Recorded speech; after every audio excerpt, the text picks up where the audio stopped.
ايه يا عم مارك، مالك مكشر ليه كده؟ اسكت يا عم، مصر هتلعب النهارده.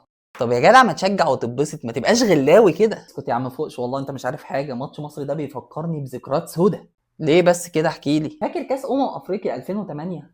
والصاج زيدان والصاج زيدان جول وجول. اهو بعد الجون ده في 100 مليون مصري دخلوا فيسبوك في نفس اللحظه، السيرفرات وقعت والدنيا ولعت، وانا اللي شلت الليله. حليت المشكله دي ازاي؟ جات لي حته دين فكره جهنميه يلا فوقش. قلت بدل ما الناس كلها تخش على سيرفر واحد ويتخنق، لا، عملت سيرفر اسمه سيرفر اب، مهمته ان يوزع الناس على السيرفرات اللي شغاله. يعني لو في سيرفر وقع الناس هتتوجه تلقائي على السيرفرات اللي شغاله، ولو الضغط زاد هنقدر نزود سيرفرات كتير من غير ما الناس تحس، والاب هيوزع الحمل عليه. طب التكنولوجيا دي اسمها ايه؟ الطريقه دي اسمها اللود بالانسر، عامله زي الواد اللي واقف على بوابه المول كده، يقول لك انت خش من هنا وانت خش من هنا، لا البوابه دي زحمه خش من هنا.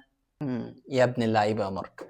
طب بقول لك ايه، لو حد عايز يعرف اكتر عن اسرار التك يعمل ايه؟ سهله يا عم فوقش، اعمل فولو الدايره ازاي.